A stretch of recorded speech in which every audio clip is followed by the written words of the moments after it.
During the last couple of days, I've spent a lot of time thinking about the Jehovah's Witnesses and their dipping their little toesies in this tumultuous current that is social media and making official TikTok and Instagram accounts. And I think the vast majority of people had pretty much a couple of different reactions, those being, "What?" or and they're joining the deep state. And after going through the various stages of the Wally personality verse, Wally-verse, I guess I could have just said Wally-verse, so it would have been a little more efficient, whatever. Succinct isn't really my thing.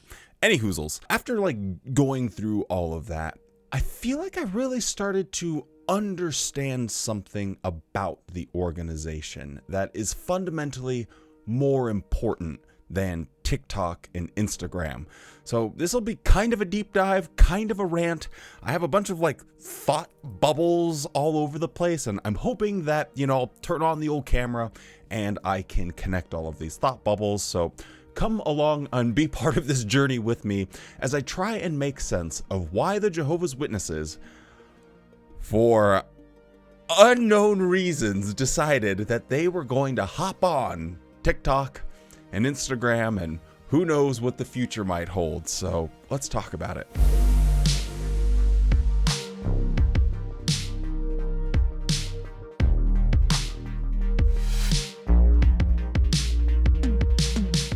Hello and welcome back to the JW Thoughts channel. My name is Wally, and today we are talking about Jehovah's Witnesses and using social media and trying to look at it from a historical context. But quickly before we get into it, please drop a like on the video. It takes a half a second, makes a huge difference in how the video performs in the YouTube algorithm. Very much appreciated by me. I don't really ask a lot of people. Now, I want to go back in time because I think to understand where Watchtower is now, you really have to contextualize it and zoom out to look at their entire history. And when you do zoom out and look at them in their entire history, I don't think that they are Luddites. I don't think that they reject technology. You look at from newspapers to books, to radio, to phonographs, to TV, to making movies, all of these different technologies, even the internet to a certain extent, they've more or less embraced these things. And yet when social media came around, woo-wee, they had actual zero interest in engaging with social media, using social media, which almost stands out as an example rather than being part of a pattern that makes sense. It really stands out wait, the Jehovah's Witnesses, who have spent the last 100 and odd something years trying to constantly find new and innovative ways to engage with people, all of the sudden don't want to engage with people on a global scale when it's cheaper and easier than ever. It actually seems very strange, but we'll save some of that for later on. But just going back to the time of Charles Taze Russell, I think it's very important to note just how open they were to free discussion, for people talking, for people bringing up their own ideas and addressing them. They didn't have any problems. They didn't bury those things. They would print full letters that they had received and would print those on the pages of the Watchtower and then say, okay, you have had your chance to speak, and then they would offer a rebuttal for it. Their questions from readers used to not just be the question, it would be a full-on 2 or 3 page letter that they would print and show people and say, okay, look, here's the opposing idea, and here is our answer to that. And in fact, they would point to false Christians as trying to shut down opposing information by using tactics that actually sound quite familiar. So this is from a 1905 Watchtower. It's talking about withdrawal letters. So when someone would say, okay, I don't want to be part of Christendom anymore and I want to join the Bible students, they had some recommendations for not wanting to be super aggressive and harsh and attack people, because that might not be very effective. But also you don't want to be too passive and quiet, because you do also want to take the time to, have the people that and whatever church group that you are part of, why, some of the reasons that you were leaving. And notice what they say about the pastors or church officials. Worse than this, sometimes the pastor or official seeking to serve his sect will falsely and maliciously and slanderously circulate rumors that he has become an infidel or that he is mentally unbalanced. This is done in order to offset the influence of the truth upon the other members of the sect, which they feel must be upheld at any cost. Now, if you read this to a current Jehovah's Witness, they probably just look at you like, what? Because that's exactly what they do. When it comes to apostates now, they try and frame us as mentally unbalanced. That is the type of language that they use. They try and create and foment these rumors to try and influence people to stay in their religion. But that has not always been the case. I won't get into, all of the examples of this just for time's sake, but during the Rutherford era, it was quite the same. Rutherford would even have open public debates.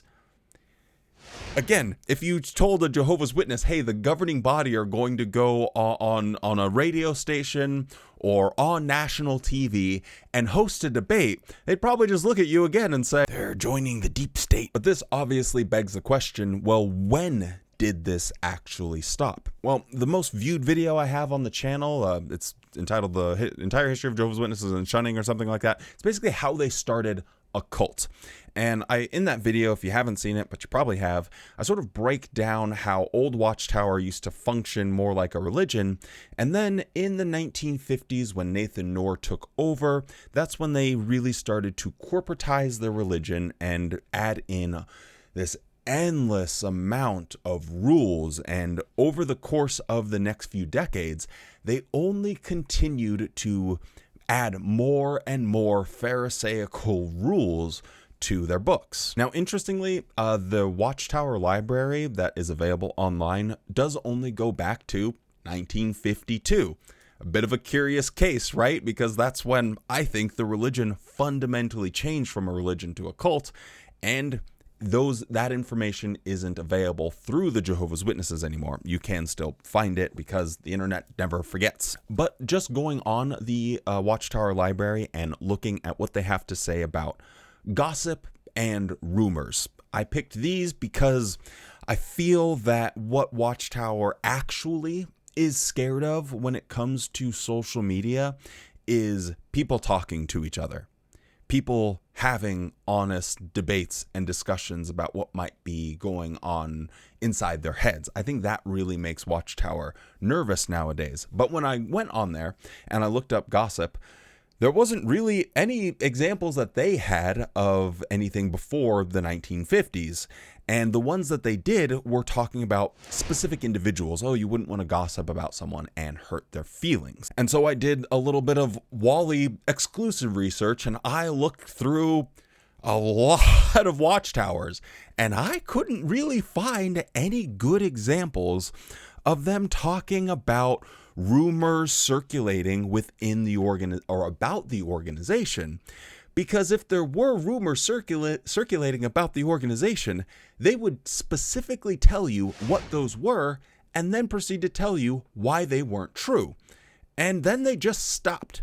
They completely stopped, and they got so crazy that in the 1980s, they made gossiping a disfellowshipping offense. Hi, Editing Wally here, and I just wanted to address the 14 ding-dongs furiously typing out comments right now saying that you can't get disfellowshipped for, gossip. First of all. Second off, you can, but it just has a few extra steps. So anything that you say against the organization is automatically considered false. And if after you've been warned by elders, it's automatically considered malicious. So when you look at what they have to say about gossip, if it extends into the point of being slanderous, false. Anything against the organization is false. Therefore, anything you say against the organization, gossip or otherwise, is considered slanderous. Or if you continue after you've been warned by the elders, it is automatically considered malicious. So these things can, in fact, get you disfellowshipped. So any gossip about the organization absolutely would get you disfellowshipped. Thank you for your attention to this matter. Love you. Bye. Now that's a big one. But what exactly happened in the 80s that would make them go to such an extreme? This guy happened. Raymond Franz, who was a governing body member, defected. He left his position in 1980, and then in, I think, 1981, he was eventually disfellowshipped. But let me read you something from a 1984 Watchtower that I think perfectly highlights exactly why the Jehovah's Witnesses have not embraced social media, because by all accounts, it's something that they, historically speaking, they should have embraced. But I think this highlights why they didn't. September 1st, 1984, this is a Watchtower article talking about rumors and gossip and all of that good stuff. But I think this is a really key moment in understanding what's going on.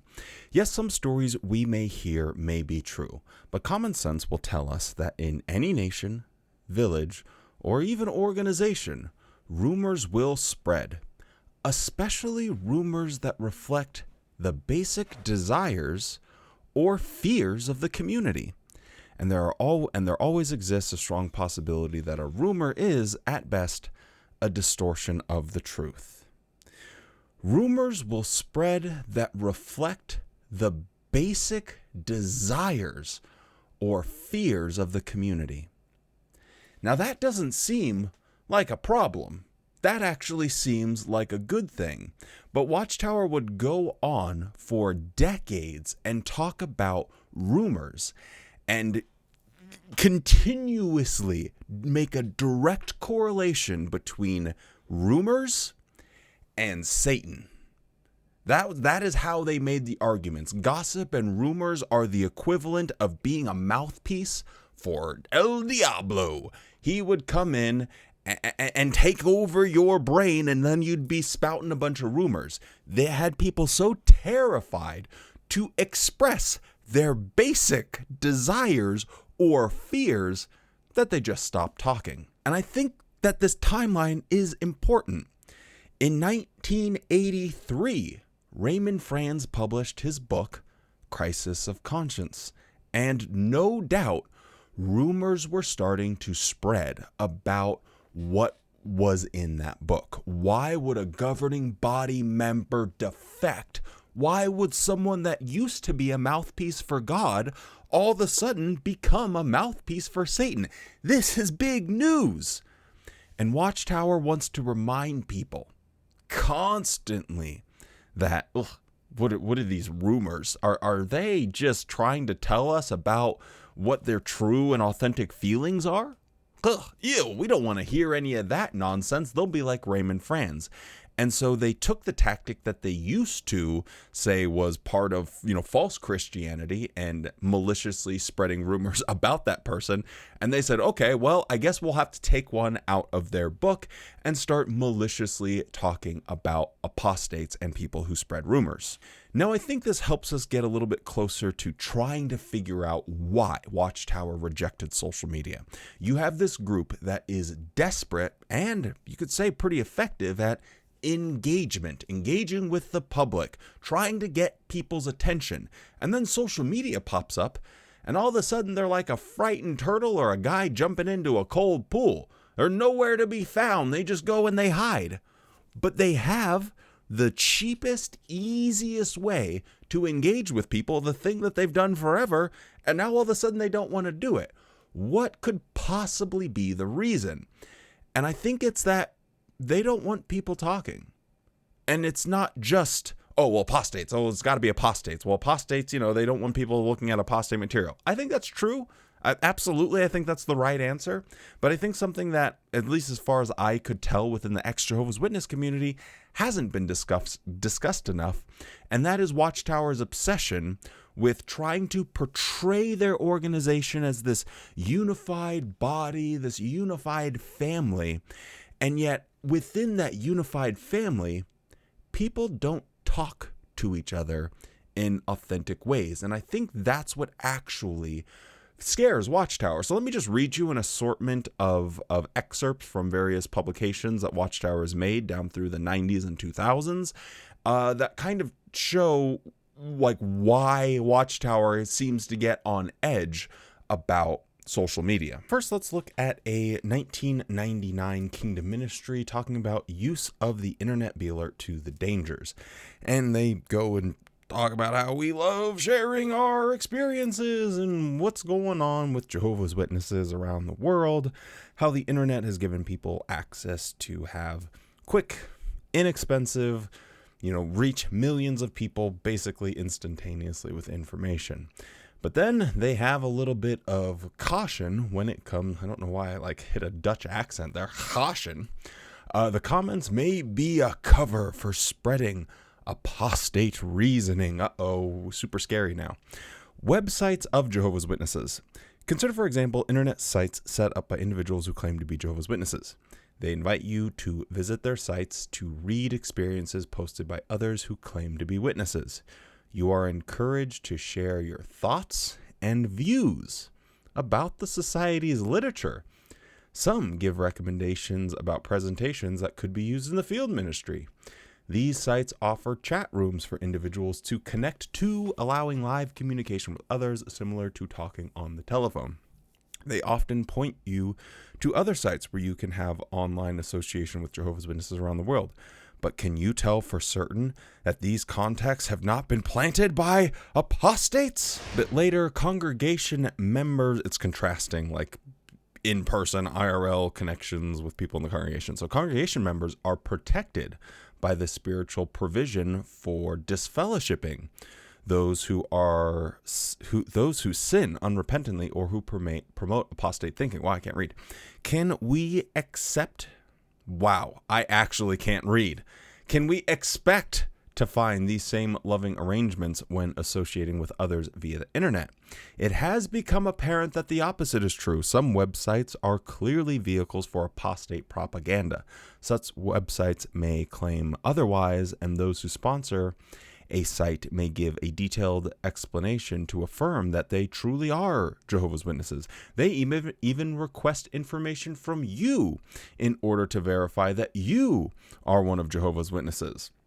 And then a bit later, when we go to the Kingdom Hall, there is no question we are with our brothers. We know them. No one requires authentication of this because the brotherly love manifested makes it obvious. We are not personally required to provide credentials to prove that we are one of Jehovah's Witnesses. So a little bit to unpack here, but first off rip, this is kind of silly.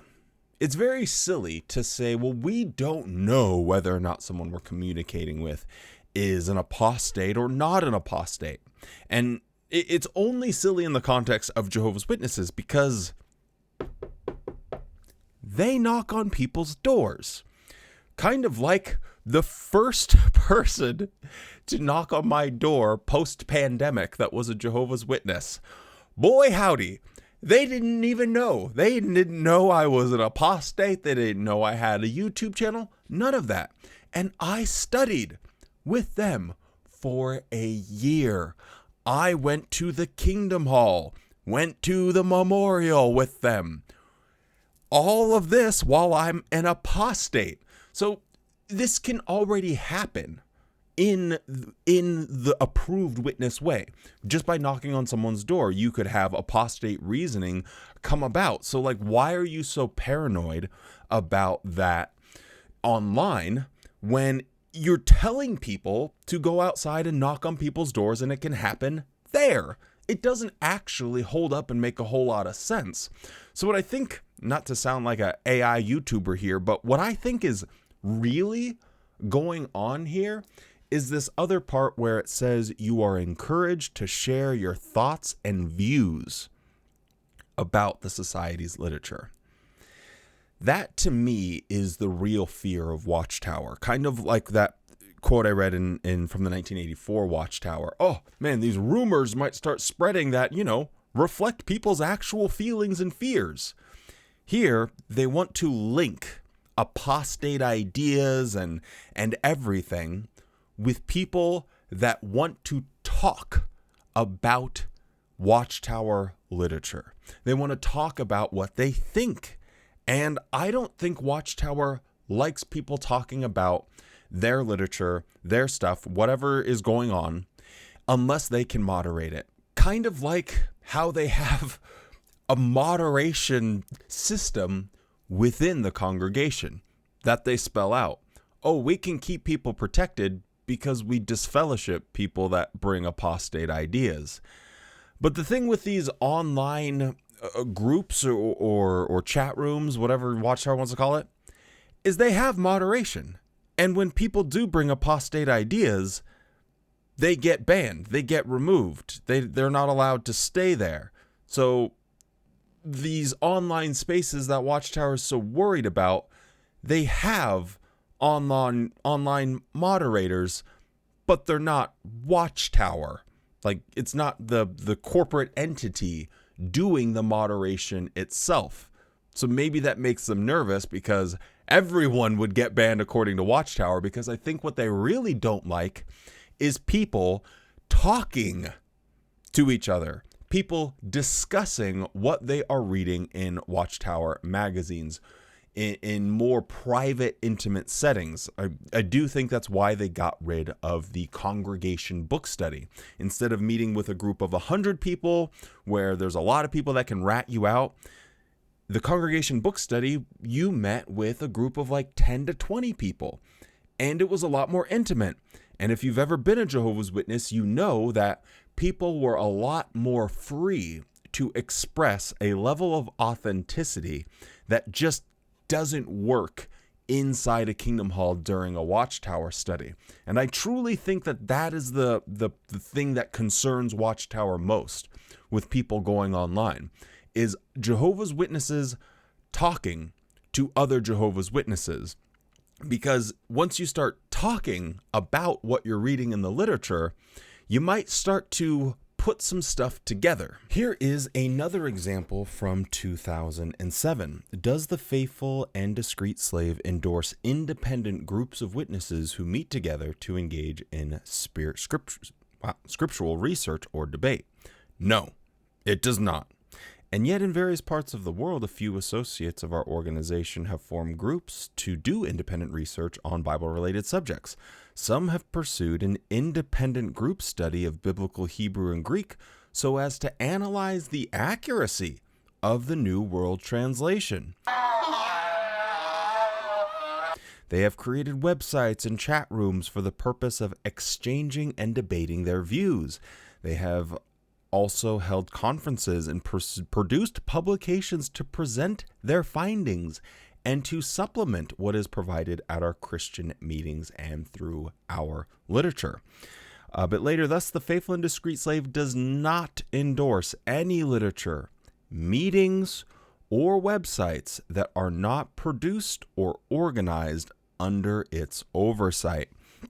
It mentioned some stuff from Paul, how we just need to stop wasting our time with that foolishness and trying to do research that's independent. Boy, man, what a waste of time that would be. For those who wish to do extra Bible study and research, we recommend they explore Insight on the Scriptures and blah, blah, blah, and our other publications, such as those that we don't actually think that you should listen to anymore. Yet Watchtower wants people to do their extra research in books they've already read, that in just a couple of years, the same faithful and discreet slave that say you only should be looking at this will tell you to throw those in the garbage. Look at me. They will tell you to throw them away because it's old light and it doesn't matter anymore. But that is where people should have been turning their attention. What Watchtower is saying here is ultimately we want people to waste their time doing nothing instead of having actual debate, doing actual research, and by the grace of God, who would even come up with this kind of crazy notion, but check the accuracy of our Bible. To me, that is a lot more powerful for Jehovah's Witnesses, because if you have Jehovah's Witnesses that haven't been infected with any apostate ideas and they find some discrepancies, that is going to be a much more powerful force than someone who casually scrolls through a TikTok or a YouTube video of an apostate that they quickly turn off. just speaking from my own experience, when I was waking up and leaving the organization, I didn't want to look at anything apostate. I wanted to make sure that my questions were answered by me for the first time. Instead of looking to someone else to do the thinking for me, I was putting my foot down and saying, nope, Wally, you're doing the thinking yourself. You're not going to let anyone else's ideas infect you. And that's how I found out basically everything wrong about the organization.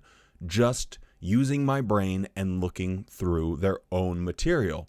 And from what I hear from most people that leave the organization, it's not because they saw a post. There are some, don't get me wrong, but most of the time it's people actually questioning their own doctrine and examining it and finding the flaws. So I do think that this is a less talked about aspect of this equation. Of course, I think apostates and, having a YouTube video by apostates or a reel or whatever the case is a big problem for the Jehovah's Witness leadership. But I think something that is equally, if not more powerful, because it's empowering, is when Jehovah's Witnesses get together and talk openly and freely about ideas that they might have, and in the comfort of, an online space or with friends that they know aren't going to rat them out. A Jehovah's Witness is going to be infinitely more likely to do the thing that Watchtower hates, and that is express an authentic opinion, an authentic desire, or an authentic fear. That, I think, is something Watchtower fears a lot more than apostates, because the worst situation for them is if Jehovah's Witnesses feel empowered.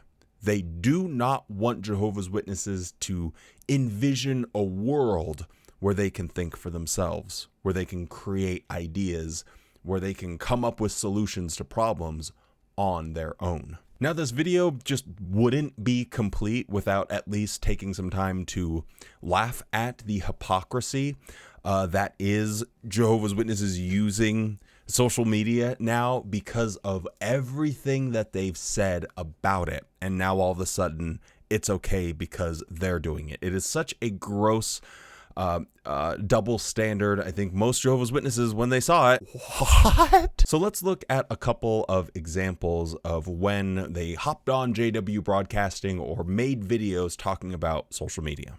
How could it affect a video participant if we gave him undue attention, treating him like a celebrity? He could feel embarrassed or self-conscious. This could happen if we ask these ones if we could take a photo with them. It would be even worse if we posted it on social media, perhaps even adding comments. This has to be one of the more absurd examples. You have governing body members regularly appearing on JW broadcasting, going to conventions and stuff to give their speeches and talks and getting treated like celebrities, people taking pictures with them, people taking videos, them hitting dances and stuff, people posting about it on social media. That's all hunky-dory. But once the actors in Jehovah's Witness productions start getting famous, like the Jade Anitas of the world, well, they don't like that so much. Oh, you're giving them undue attention, that attention that used to go towards us. So they superciliously? Yeah, I think, can supercilious be a verb? Yeah, I suppose it can. They superciliously throw their nose up in the air and say, no, make sure you don't do that. But there is one little tiny thing that I have to mention. How he slips this in there. Perhaps even adding comments. They even add comments. I genuinely think I'm on to something. I think the comments are the aspect of social media that the Watchtower hates. I think the governing body doesn't like the idea of people talking. Like, I know I keep coming back to that expression. It's just that movie Women Talking is just like kind of etched in my head. But I really think it's true. I don't think they want people just talking on platforms where the Jehovah's Witness organization cannot moderate it. This renews our determination not to fall prey to any of the tactics of Satan's. That is why we feed exclusively at Jehovah's table. No matter what sensational stories are being told or written about or aired via social media platforms, we fully trust and support the governing body directed by Jesus. This guy has probably the biggest hard-on for talking about social media of anyone that I could find across all of the talks on jw.org. The guy just is always mentioning social media at the conventions. He's the one that is covering the parts of the little dramas where they're talking about social media. This guy can't get enough of it. But I do think it is worth mentioning how this is so different from how the Watchtower began, where they used to engage with opposing opinions, or they would give literal specific examples of, hey, look at this misinformation floating around. Nowadays, now that information is super easy to access, you can literally just point to specific examples like that and say, okay, this is how apostates are giving you misinformation. But they don't do it. Like, actually, they never actually show you. But I think that's because they have to walk a very thin line, which I'll save for the end of the video where I go on a bit of a rant here, but let's move on.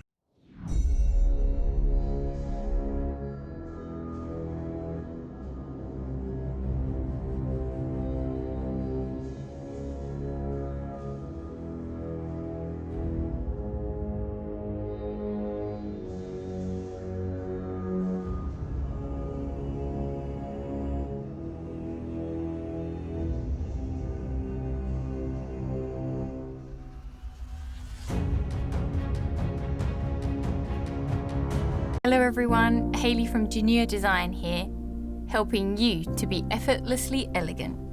I want to welcome my new followers and thank everyone for subscribing to this channel. So first up, I got this gorgeous earring and necklace set. And as you can see, the first is I've done it this new tone.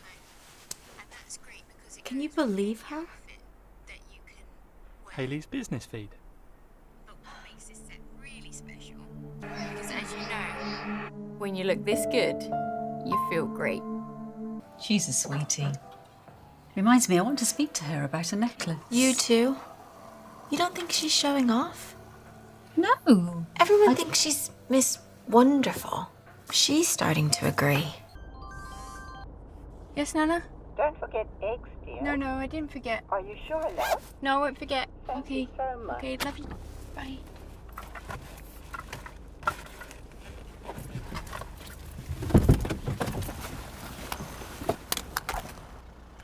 No. Haley, finally, I've caught you. Do you have a minute? Hi, Emily. Can we talk later? I'm really struggling this morning. Do you know, it's just, we've been so busy and I've been waiting for the right moment. I'd really just like to address it. Okay, what's up? It's just that I've noticed your posts lately on Quick Posts. What about them? Well, do you really think there's something that a pioneer should be posting? What are you talking about? Some people might think you're bragging. Some people? What people? It's a business account. I've got to show off my products. I know, I get that. It's just, I don't know, it could feel like you're drawing a little too much attention to yourself. Who would think like that? You? No, not just me. Celia felt the same. You spoke to Celia about this. I didn't want to upset you. Jake said that I needed to say... Jake said everyone thinks my posts are inappropriate. But do you recall her business website and the presentation she made about her jewelry products?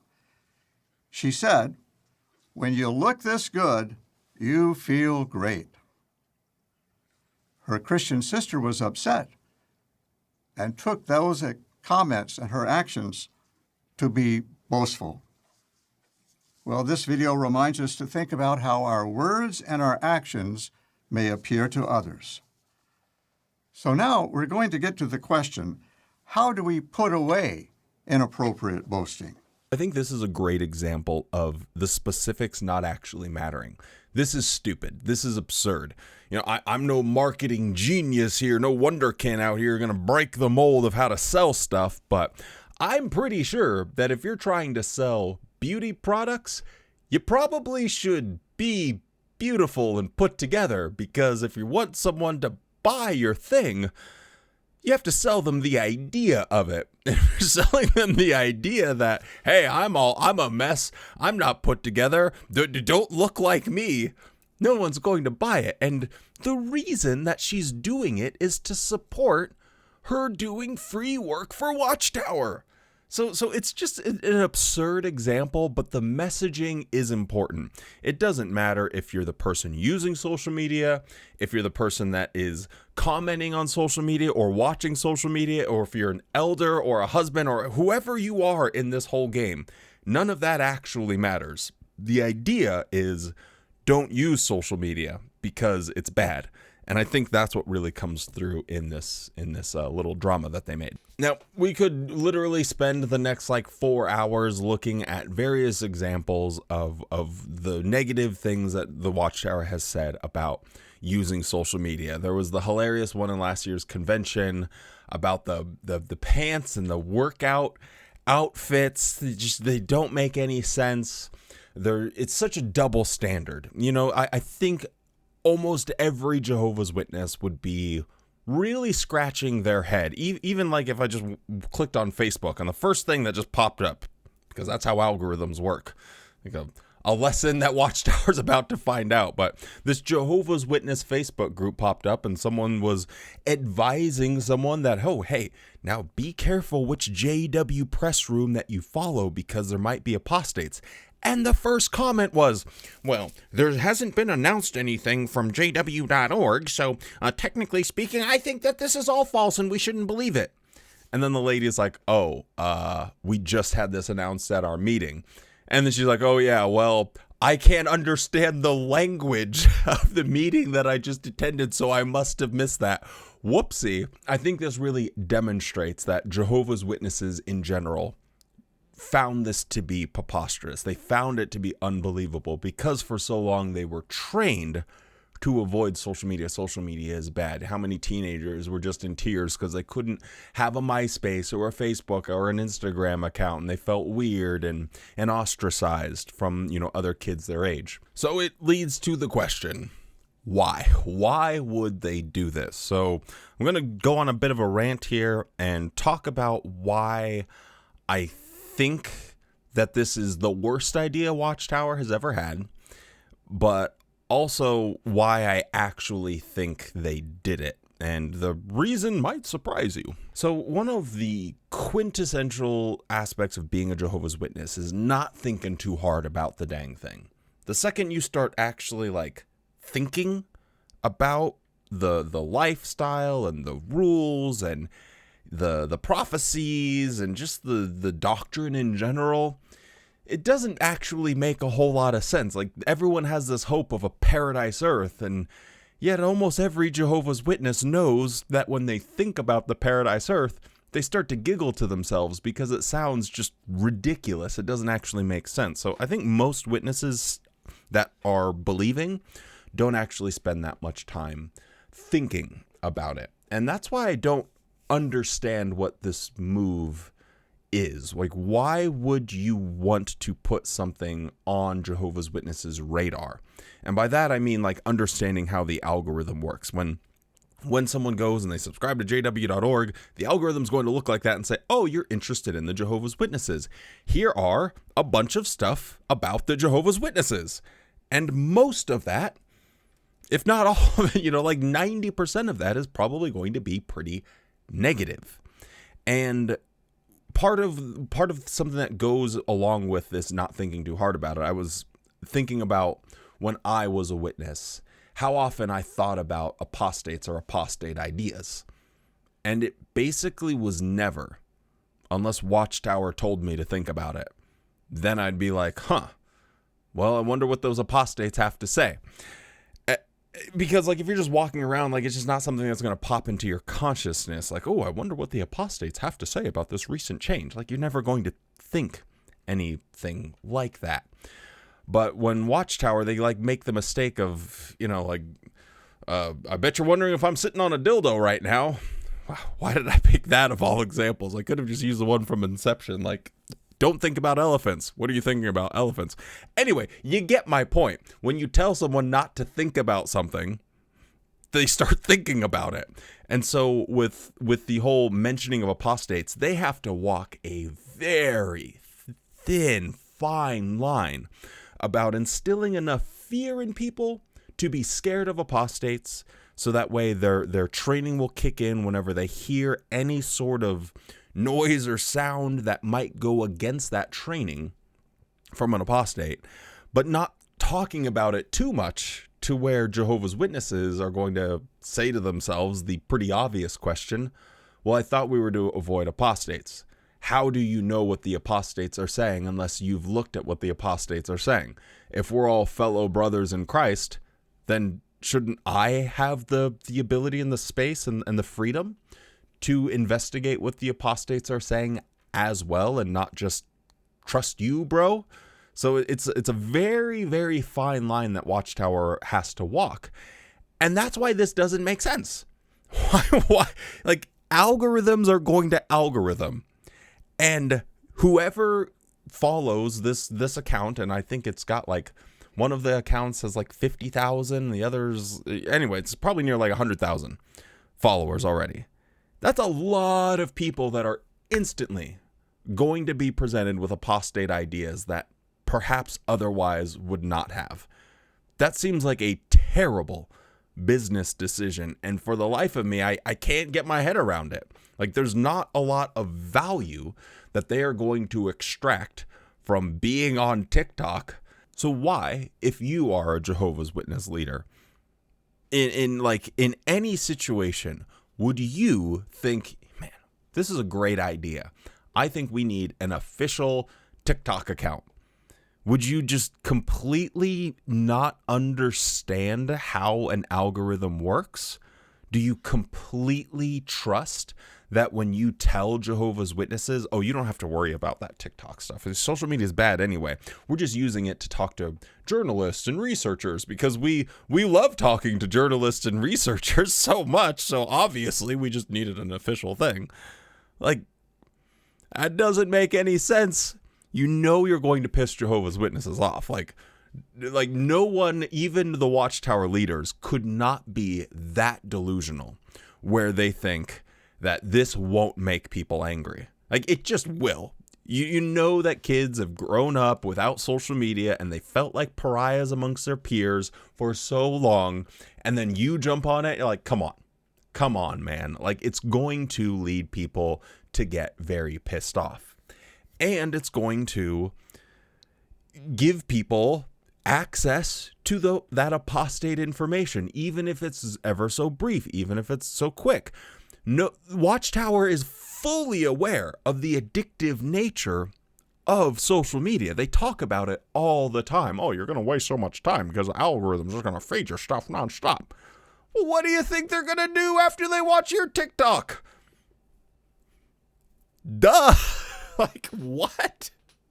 But I think the real harm, I mean, not harm, but the harm to Watchtower, we're still on this like wavelength or thought bubble.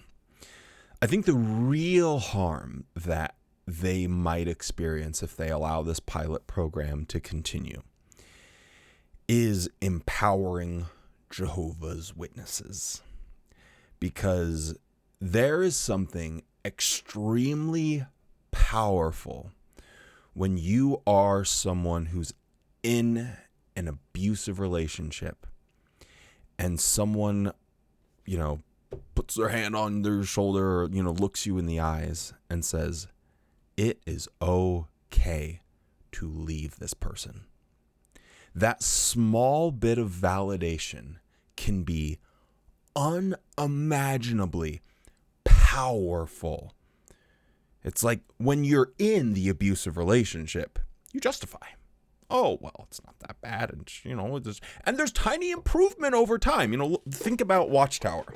They're just like this abusive relationship. And over time, they are getting more and more lenient. Okay, shunning, yeah, we're going to make some changes. Yeah, that blood doctrine, okay, we're going to change that. Toasting, yeah, you can go ahead and toast till the cows come home. Who really cares?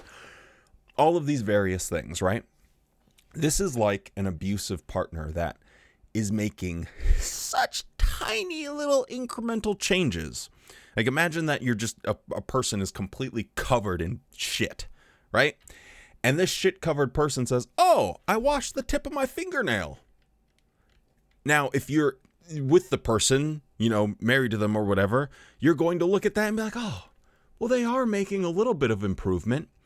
But what will really have a tremendous impact is when someone comes along and says, hey, that person that's just washed their hands, they're still covered in shit. They are still an abusive person. You can leave.